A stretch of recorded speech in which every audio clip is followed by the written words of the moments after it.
گۆڕستانی سەیوان جمەی دێت لە دۆستان و هاوخەباتانی شەهید ڕزگار حەمەدەمین ئاغا کە لە بەرەبەیانی ئەمڕۆ لە میحوەری خازر لە شەڕی دژی داعش شەهید بوو.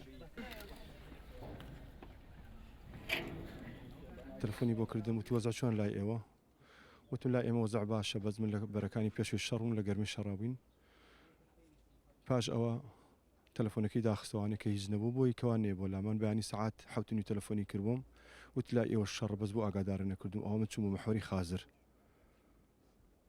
پاش شەڕێکی شێرانە کە لە پێش هەمەرەکانەوانێ هجوومی برک و عەمیدێک وەکو دکتۆرێک بە گولێ پێکرا لەبەری کەوا ڕوتبە عەمیدەکەی لەسەر شانی بوو.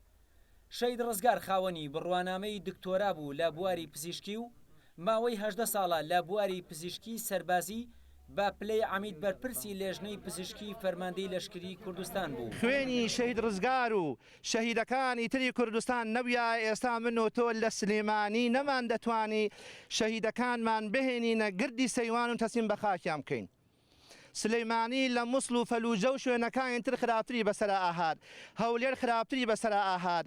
شەهید ڕزگار دوو برای دیکە کە فەرماندەی پێشمەرگە بوون بە ناوەکانی فەتەح ئاغا و عەبدوڵڵا ئاغا لە ساڵەکانی 1970 لەلایەن ڕژێمی بەعسەوە شەهید کران.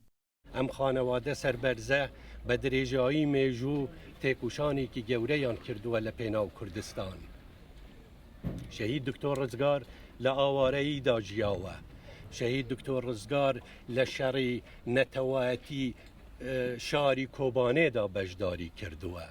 شەهید ڕزگار لە ساڵی 1958 لە گوندی زیەی سەر بە شارباژێر لەدایک بوو و خاوەنی سێ مناڵە. لە ساڵی 1998 دوای تەواوکردنی خوێندنی دکتۆرا لە وڵاتی چێکۆسلۆڤاکیا جاران دەگەڕێتەوە کوردستان و لە شاری هەولێر لە نەخۆشخانەکان دەست بە کارکردن دەکات.